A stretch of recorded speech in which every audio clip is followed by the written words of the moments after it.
Tem alguns textos da Bíblia que nos mexe profundamente. Eu estava lendo a Bíblia e tem textos que falam, Jesus, esse texto não faz nem sentido para mim. Porque a Bíblia realmente tem muitos textos que parece que não faz conexão com nada. E como exemplo, eu vou te mostrar para Jonas capítulo 2, versículo 10. Eu quero ver se alguém entende esse texto aí. Esse versículo. Então o Senhor deu uma ordem ao peixe. Primeiro, com quem que Deus falou? Mais alto, com quem que Deus falou? E ele vomitou Jonas na praia. Aí vai a pergunta, faz sentido? Com quem que Deus falou? E quem estava dentro do peixe? Mas Deus fala com Jonas? Mas Deus fala com quem? E faz sentido? Aí que está. Deus não age da maneira que nós queremos que Ele haja. Deus fala até com uma mula. E a hora que eu olhei esse texto, falei, Jesus, eu tenho alguma coisa nesse texto aqui, porque é um texto que todo mundo conhece. Quem não conhece o texto de Jonas? O profeta Jonas. Deus manda ele ir para Nínive e ele vai para Tarsis. Aí ele desobedece, para dentro de um grande peixe. Aí o peixe vai lá e vomita ele aonde? Em Nínive. É um texto muito conhecido. Então eu não quero me atentar a esse texto. Eu quero me atentar no capítulo 2 de Jonas. Porque quando eu leio esse texto, e quando Deus falou comigo sobre esse texto, eu comecei a falar, Jesus, eu preciso que o Senhor me traz mais claridade desse texto, porque por mais que nós conheçamos a história de Jonas, eu preciso entender o porquê que o Senhor falou com um peixe, não falou com um profeta dentro do peixe. Porque muitas vezes nós queremos que Deus fale conosco, e não com o nosso cachorro. Nós queremos que Deus use alguém para falar conosco. Na maneira qual Jonas se encontra, Jonas precisa de uma resposta de Deus para o profeta. Mas o profeta não escuta. Quem vai escutar é a baleia. Faz sentido isso para você? Nós precisamos entender que Deus fala com o profeta Jonas, Jonas, você vai ter que ir para Nínive. Só que, meus irmãos, Nínive estava mergulhada no pecado. As pessoas entravam na cidade de Nínive e decapitavam a cabeça das pessoas. Arrancavam as mãos. Uns dos historiadores vão dizer que Jonas se revolta com Deus para não ir para Nínive, porque uma das pessoas decapitadas era uma família de Jonas. E quando Deus manda Jonas ir para Nínive, ele fala o quê? Eu vou para aquele lugar onde pessoas matam crianças? Pessoas tiram a cabeça de pessoas vivas em comemoração a deuses pagãos? O que eu vou fazer em Nínive? Ali a idolatria que impera naquele lugar. Não faz sentido eu ir para Nínive. E muitas vezes nós criticamos Jonas porque Jonas foi desobediente. Porque Jonas foi isso, foi aquilo. Imagine Deus mandando você orar para a pessoa que matou um dos seus familiares. Você imaginou Deus mandar você orar e perdoar uma pessoa que matou o seu irmão, o seu pai, alguém assim que você ama? Quando Deus fala para Jonas, vai para Nínive. É um desafio muito grande, porque ele conhece aquele lugar. E Nínive, naquela época, era o maior império do mundo. Jonas sabia que estava ali esperando por ele. Aí ele fala o quê? Não vou. Por quê? Porque se eu for lá, Deus vai mandar eu pregar arrependimento. E se aquele povo se arrepender, eu não vou querer. Porque Jonas queria mesmo que aquele povo morresse. Que Deus descesse com fogo do céu e matasse todo mundo. Deus não queria a salvação daquele povo. Jonas queria justiça e fogo. E eu comecei a olhar para o texto e comecei a entender aquilo que Jonas, o sentimento de Jonas com aquele povo. O porquê ele não vai para Nínive. Deus está tratando com o povo de Nínive, mas também está tratando com o profeta ferido que não está querendo ir para Nínive. Em uma ação de Deus, Ele trata com duas pessoas, ou com uma nação e com um profeta. Primeiro, Deus queria a salvação do povo de Nínive. Segundo, Deus queria tratar do coração do profeta. Você consegue entender? Que muitas vezes, aquilo que você não quer fazer, Deus manda você fazer para tratar do seu coração, para tratar das suas feridas escondidas. Tem coisas que só nós sabemos ocultas, que você fala: Deus, entra na minha casa, entra na minha vida, sara todas as feridas, mas essa aqui, Jesus, essa aqui eu vou levar comigo no túmulo. Essa aqui não. Essa aqui eu não consigo, porque foi traumático para mim. Da mesma maneira que Deus falou para Jonas: vá para Nínive, foi muito traumático para Jonas. E em sinal de desobediência, ele faz o quê? Pega uma embarcação e vai para Jope. Jope era o destino? Não. Jope era o quê? Jope era um caminho de escape. Jope é uma alternativa. Nínive está aqui, Jope está aqui. E ele paga. O mais interessante do texto é que ele paga para entrar numa embarcação que vai com destino para Jope. Ele paga para ir mais longe de Deus. Mas nós precisamos entender que eu e você somos peixes fisgados. Quanto mais longe você quer ir, mais perto de Deus você chega. Quanto mais longe você quer fugir do seu destino, mais perto de Deus você chega. Não tem onde você correr, não tem onde você ir. Eu e você, nós estamos debaixo de uma promessa. Quanto mais longe você pensa que você vai mais chegar perto da cruz. Não se preocupe, há uma promessa sobre a tua cabeça. Há uma promessa sobre a tua casa. Os seus estão guardados debaixo de uma palavra. Os seus filhos não irão mais longe do que eles podem ir. Os seus filhos estarão guardados em Deus. A tua casa está guardada em Deus. E eu comecei a ler esse texto. Jonas vai e faz tudo o que ele tem que fazer. Aí no meio da embarcação, algo começa a dar errado. Você conhece o texto? Aí o marinheiro fala: viu, tem alguma coisa errada aqui, essa tempestade. Vamos jogar os pesos, pode ser que esteja muito pesado o navio, e o problema seja o peso que está aqui. E o profeta Jonas estava fazendo o quê? Dormindo. Visão espiritual cega. Mas meus irmãos, quem que dorme numa tempestade? Jesus, lá em Marcos. Mas Jonas estava lá, escondido, dormindo, e a tempestade pegando. Aí ele faz o quê? Chega os caras e falam assim: viu, mas como que você consegue dormir no meio de uma tempestade? Fizeram um tipo de sorteio, e vai cair na mão de quem o sorteio? Na cabeça de quem? Do profeta Jonas. Você percebe que eu e você, nós não conseguimos ir muito longe? Nós não conseguimos ir muito longe daquilo que Deus nos trouxe como promessa? Aí Jonas fala assim: me jogue que a hora que você me jogar, isso aí vai passar. E vai haver salvação para essa embarcação. O profeta Jonas é jogado, lançado para o grande mar. E como uma surpresa, uma baleia vai lá e o traz. E debaixo dessa introdução, eu quero dizer para você o que nós temos que fazer debaixo de uma crise. Eu não estou falando de crise financeira. Eu estou falando de uma crise moral. Eu estou falando de uma crise que não é a finança, mas uma crise interna que só eu e você sabemos o que é.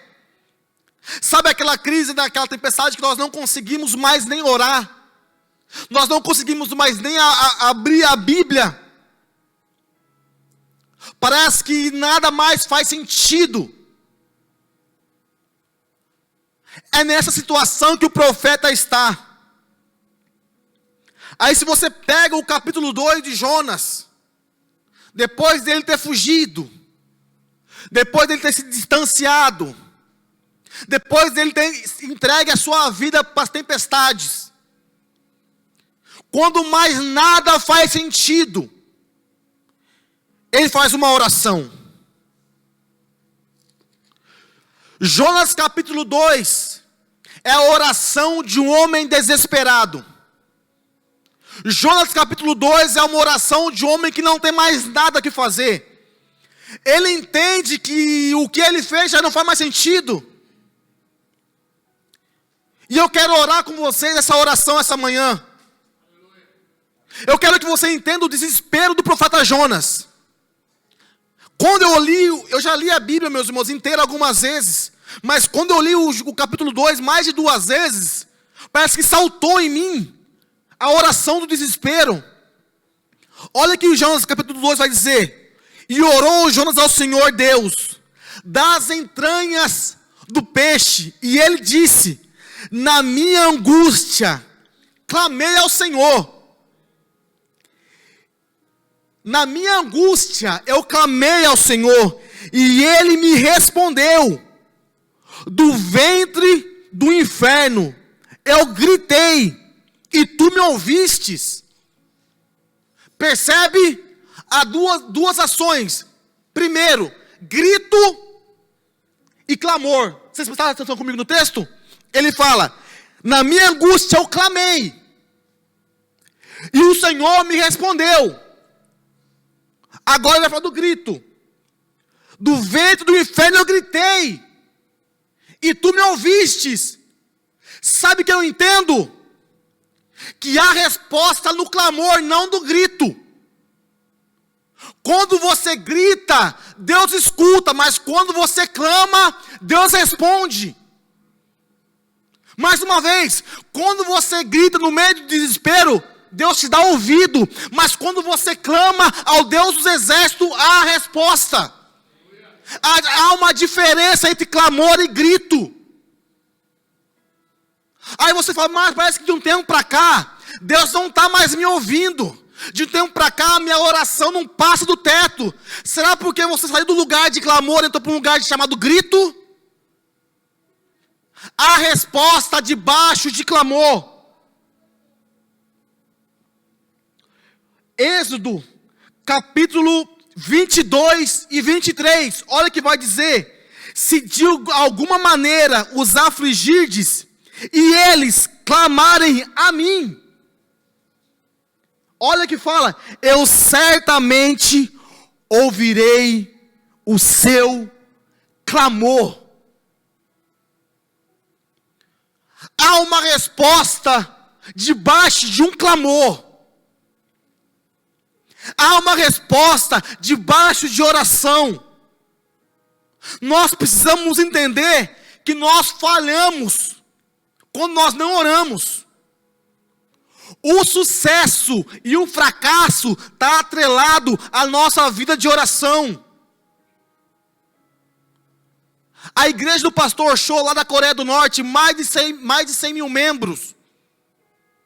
Eu já ministrei sobre isso semana retrasada no culto de oração. A maior igreja do mundo. O pastor Cho orava mais de 8 horas por dia. Os pastores auxiliares dele oravam mais de 4 horas por dia. Aí ele fala que teve um caso que ia ter um velório. E um dos pastores que era da igreja tinha que fazer esse velório. O pastor Cho falou assim: viu, o velório vai ter que esperar, porque os meus pastores só vão levantar daqui 4 horas de oração. Você percebe que a igreja tem mais de 1 milhão de membros, me perdoe.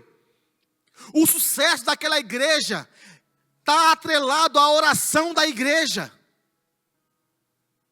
O pastor Cho orava mais de 8 horas por dia. Grandes homens de sucesso. O segredo dele é um segredo revelado, é a oração. A oração destrava várias coisas nas nossas vidas. Quando Deus levou o pastor Cho, outros pastores se levantaram, mas se levantaram com a mesma pegada de oração, porque a oração é um caminho sem volta. A oração não tem mais volta. A hora que eu encabeço a minha vida de oração, eu não tenho mais para onde ir. Até porque, para onde eu vou? Para onde eu irei? Só tu tem a palavra de vida eterna. Para onde nós iremos? Nós precisamos voltar às trincheiras da oração. Quando o pastor fala assim, terça-feira tem oração aqui na igreja. Semana retrasada eu falei aqui, estava ministrando, eu falei, sabe qual que é o meu sonho? O meu sonho é que os cultos de terça-feira tenham mais pessoas que de domingo. Vou falar de novo, que os cultos de terça-feira tenham mais pessoas do que o culto de domingo. Nós temos que ver o culto de terça-feira aqui com mais de 100 pessoas no mínimo.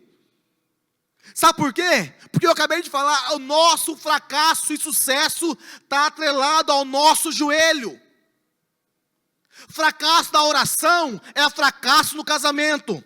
Fracasso da oração é fracasso na empresa. Fracasso da oração é fracasso na família. Agora, se Deus mudar, sucesso da oração é sucesso no ministério. Sucesso da oração é sucesso no casamento. Sucesso da oração é sucesso na vida. A nossa vida é de sucesso ou fracasso, onde nós estamos vivendo. O profeta começou a orar. Olha o verso 3. Porque tu me lançastes no profundo do coração dos mares. Olha que oração de doido que ele faz. Olha o verso 4. E eu disse, lançado estou diante dos teus olhos. O que é lançado? Se eu pegar isso aqui, eu fiz isso aqui, é a mesma coisa de jogar. Sabe o que ele está dizendo? O Senhor me jogou para os meus inimigos. O Senhor me lançou. Como que o Senhor pode fazer isso comigo? Um profeta. Você percebe que é uma oração de desespero? Tu me lançaste no coração do mar. E olha o verso 5. As águas cercaram até a minha alma. O abismo me rodeou e as águas enrolaram na minha cabeça. Eu desci até os fundamentos dos montes, aos ferrolhos da terra. Você percebe que ele está desesperado. Ele é uma oração de desespero, que não tem mais o que ele fazer. Só que ele não percebe que só de ele estar orando de dentro de uma grande baleia é sinal que está vindo livramento. Porque qual que é a chance de uma pessoa ficar orando dentro de uma baleia? Alguém já viu o tamanho do dente de uma baleia? Alguém já viu? Qual que é a chance? Sem contar que só o suco gástrico de uma baleia era o suficiente para matar aquele rapaz. Aí ele começa. Aí eu faço uma pergunta. Era preciso o profeta Jonas passar por isso? Sim ou não? Não. E por que ele passou? Ele o quê? Você percebe que a obediência também está atrelada ao sucesso? Quando o pastor fala assim, meu irmão, eu acho bom você não ir por esse caminho. O pai fala, filho, não vai por esse caminho. A mãe fala, filho, não vai por esse caminho. A liderança fala, não vai por esse caminho, vai por esse. Porque tem maturidade, tem experiência. E o que acontece quando fizemos ao contrário do que o pai e a mãe falou? Qual que é a chance de dar certo? Nenhuma. E quando nós desobedecemos uma voz de uma liderança, quando nós desobedecemos a voz de Deus, nós estamos colocando a nossa vida por conta própria. Você percebe? Meus irmãos, sabe o que acontece quando você não ora? Quem estava aqui na outra terça-feira vai saber o que eu vou dizer agora. Quando nós deixamos de orar, nós estamos orando. Como que é? Quando nós paramos de orar, nós estamos orando de uma maneira. Como que é, pastor? Eu não entendi. Quando nós deixamos de orar a Deus, nós estamos dizendo para Deus assim, automaticamente, Deus, eu não preciso da tua provisão, eu não preciso do Senhor, a vida é minha, o casamento é meu, eu faço o que eu quiser. É essa a mensagem quando nós deixamos de orar. Porque quando nós deixamos de orar, nós estamos dizendo assim, viu, a vida é minha, eu faço o que eu quero. Mas vamos lá, Jesus, para trazer os discípulos, ele orou.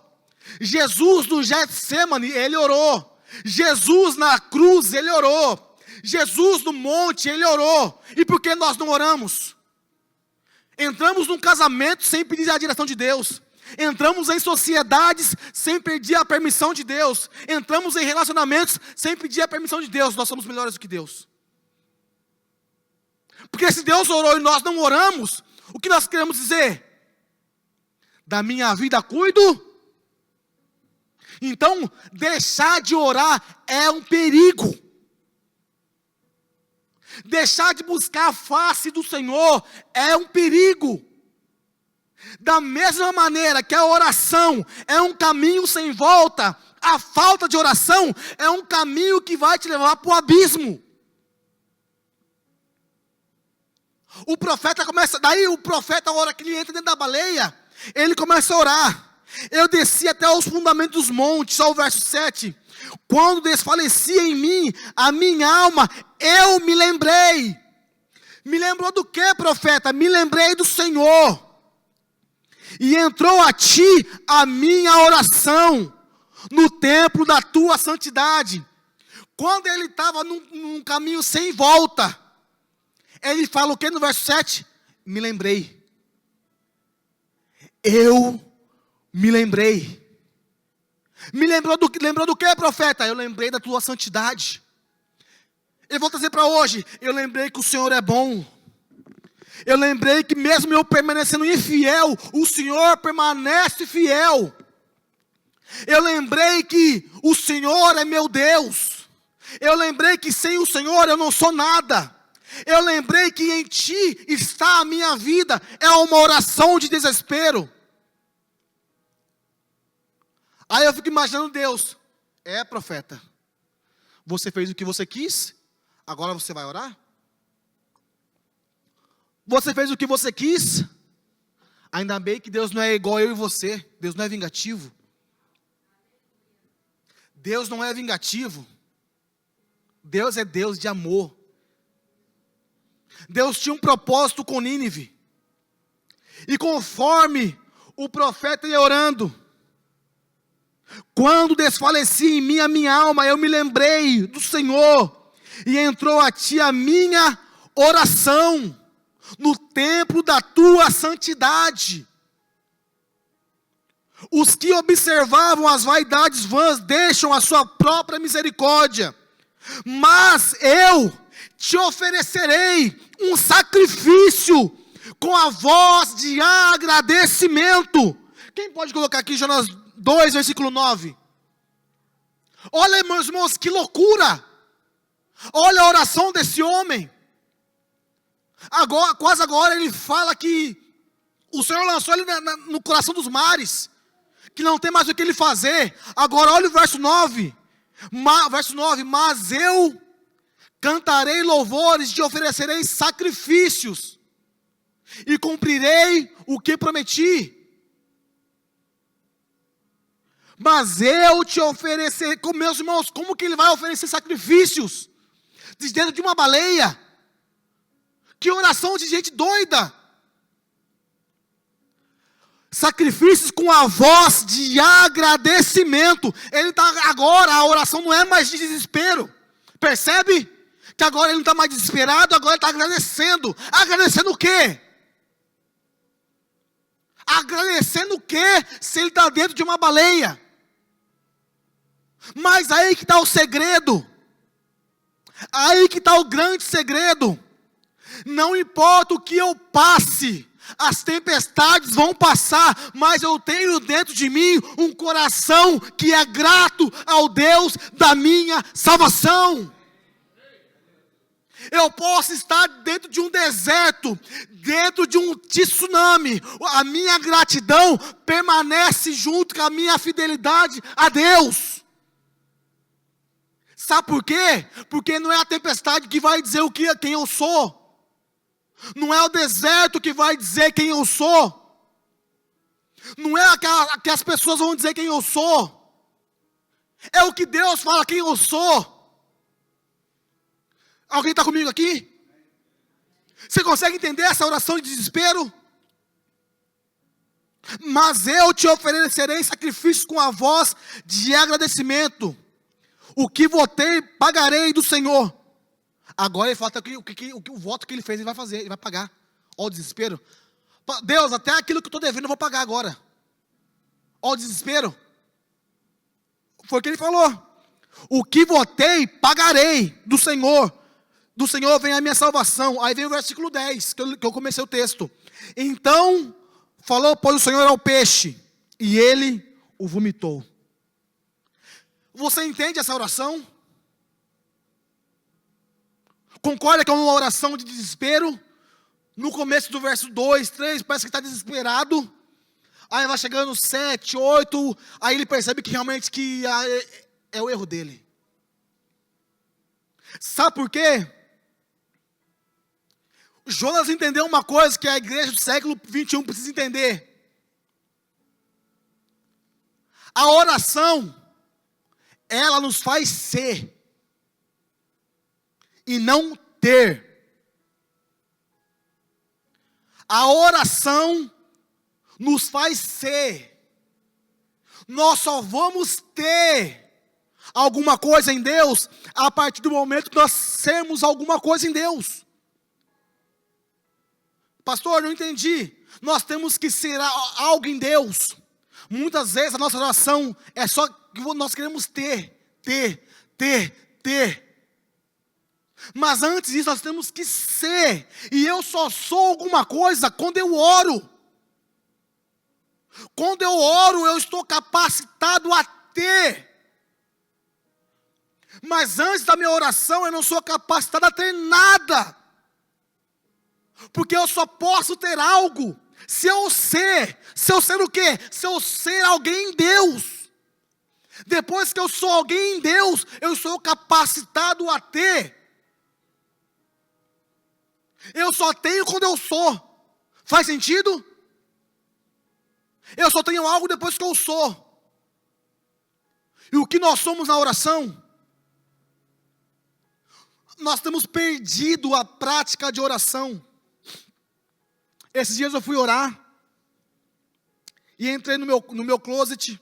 Comecei a orar. E eu coloco meu telefone para despertar com 1 hora. É uma batalha, porque a minha mente quer me trair. A minha mente vai e começa a pensar outras coisas no trabalho, nas contas para pagar. A minha filha que me chama. Eu falo, não, eu só vou sair daqui depois que eu vencer essa batalha. Aí, meus irmãos, eu pedi. Aí, a hora que eu fui levantar da oração, deu meu telefone, despertou. Aí eu falei assim, em nome de Jesus, amém. A hora que eu fui levantar, Deus falou bem assim comigo, é isso? E eu estava levantando, Deus falou comigo, é isso, Caleb? Aí eu peguei, parei, eu falei, é isso o que, Jesus? É isso que você faz? A oração não é um diálogo para você? Ou é um monólogo? Eu falei, Deus, não estou entendendo. Você falou e você não me ouve. Quando eu vou falar, você quer se levantar. Eu falei, Deus, então eis-me aqui. Eu programei meu telefone para mais 20 minutos. Sabe o que eu fiz? Eu fiquei em silêncio. Eu falei, Deus, então tá bom. Eu entendi agora um mistério. E isso que Deus me falou, eu falo para você essa manhã. Antes de você falar o amém dessa oração, tire 10 minutinhos antes. Em solitude, não é solidão. Não, é solitude. Você e Deus. Fazemos o nosso pedido de oração, clamamos. A hora que você for entregar essa oração, tire 10 minutinhos antes e fica ali em solitude, você e Deus. E quando Deus falou comigo aquele dia, pastor, eu falei assim, agora Deus vai me revelar um segredo que nem a NASA tem. Eu pensei, agora veio uma revelação, agora veio um... Sabe o que Deus falou para mim? Nada. Deus mandou eu ficar em silêncio para quê? Para ouvir a voz dele, no silêncio.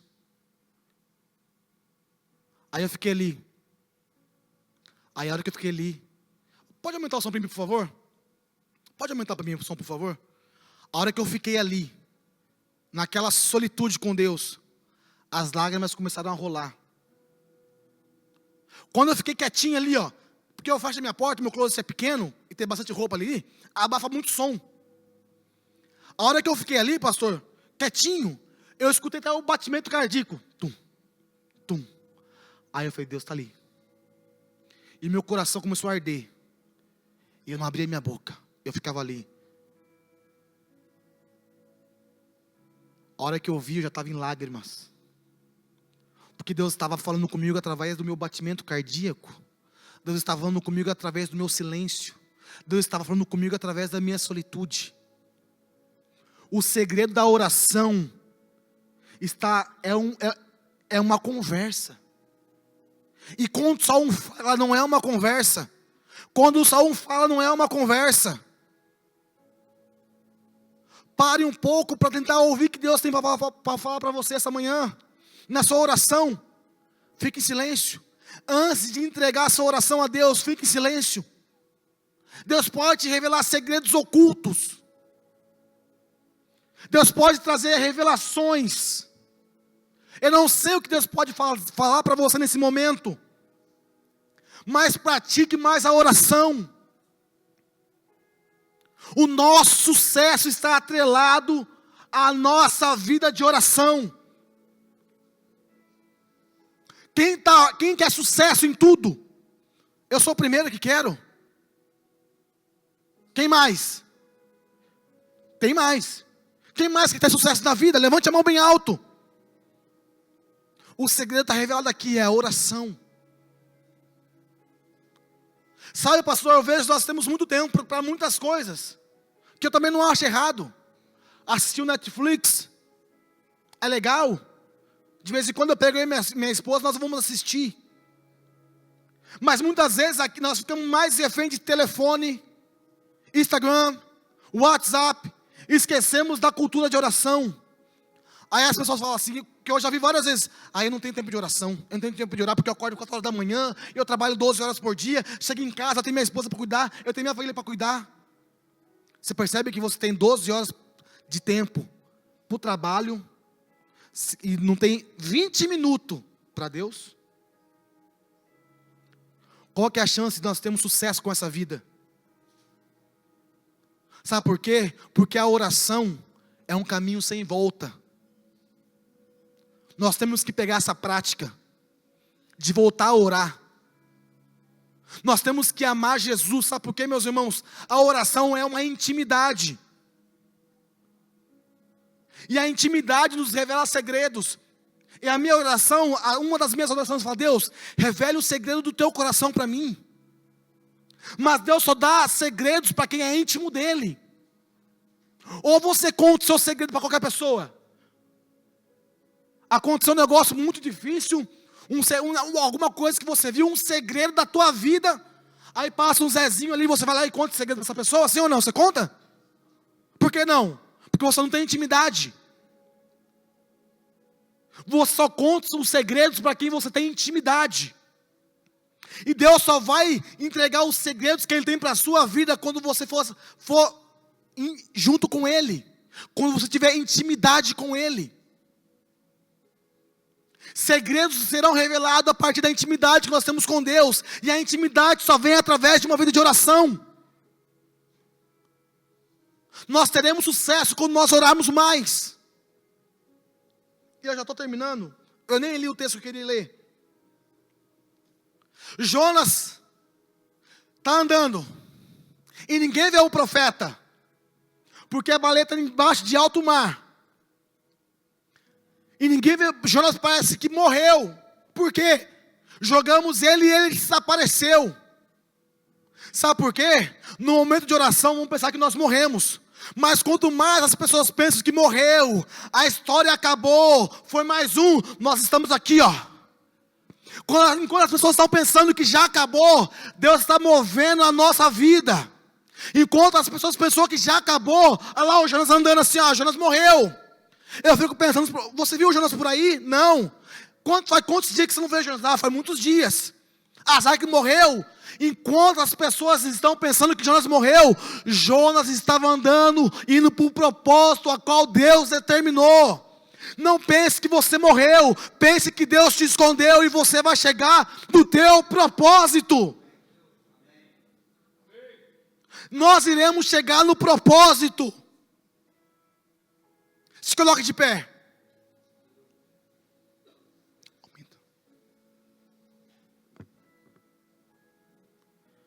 Aí eu fico pensando, pastor,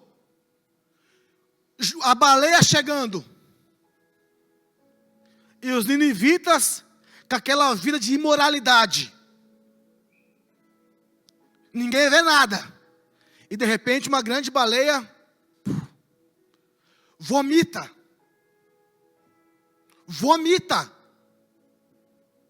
o profeta Jonas.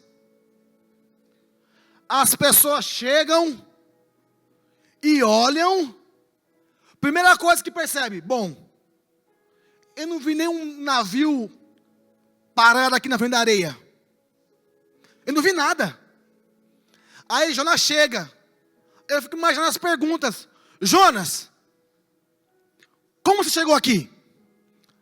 Aí eu fico imaginando a resposta de Jonas, então, se eu falar, é um trem complicado, igual diz os mineiros, né? Mas Jonas, explica aí como você chegou. Você prepara um ovo aí? Jonas, como que você chegou aqui, Jonas?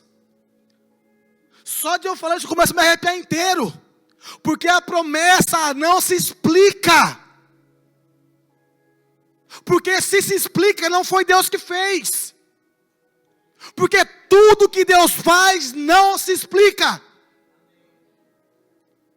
Está vindo uma onda de negação na imigração. Aí o seu vai lá e é aprovado. Explica isso. Tá tudo não, porque o ano que vem vai ser tudo negado. O governo já falou aí, o seu é aprovado. Como que se explica? A minha tia tinha o útero invertido. O médico falou que ela era impossível de ser mãe. Meu pai orou para a vida dela. Hoje ela tem 2 filhos. Uma mulher totalmente estéril. Como que explica aquilo que Deus faz? Milagre não se explica, milagre se vive. Aí vem Jonas, pastor. Aí eu fico imaginando Jonas todo ressabiado, vomitado, sujo, fedendo. Aí vem os ninivitas. Jonas, eu vi você vindo, mas não vi nenhum barco aqui. Onde está o barco? Aí Jonas fala assim, então, não tem barco. Meus irmãos, não tinha helicóptero naquela época. Não tinha. Não tinha avião naquela época. Era barco, era navio. Aí eu fico imaginando, Jonas, mas como que você veio então? Porque não veio barco, não veio navio. A minha cabeça de pregador fica pensando, Jonas assim, ó, bom, pegando a careca, na minha cabeça Jonas é careca igual eu. Pegando a careca.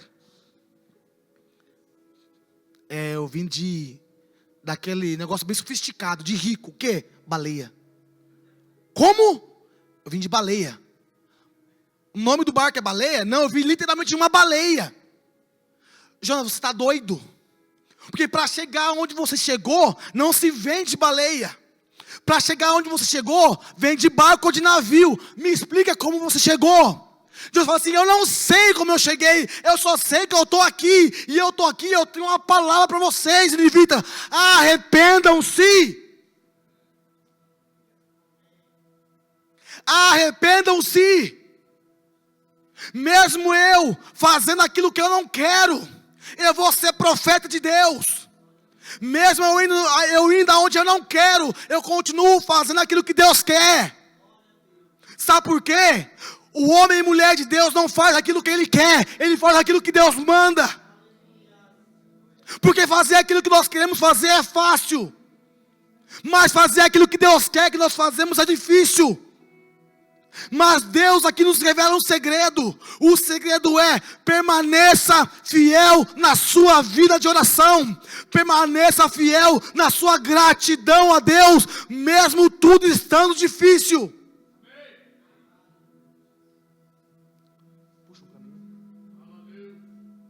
Mesmo tudo dizendo ao contrário, mesmo tudo dizendo não, você vai levantar a sua voz de homem e de mulher de Deus e falar assim: Satanás, aqui você já perdeu. Você consegue levantar a mão e falar: Satanás, aqui você já perdeu. Se o diabo pensa que ele é maior, eu sirvo um Deus maior. Um Deus que é o alfa, o ômega, o princípio, o fim, aquele que há de vir. Satanás já perdeu na sua família. Satanás já perdeu na vida dos teus filhos. Os seus filhos profetizarão. Os seus filhos serão profetas. Oriandarabas, Siriandarabas, Sirias. Oriandarabas, Siriandarabas.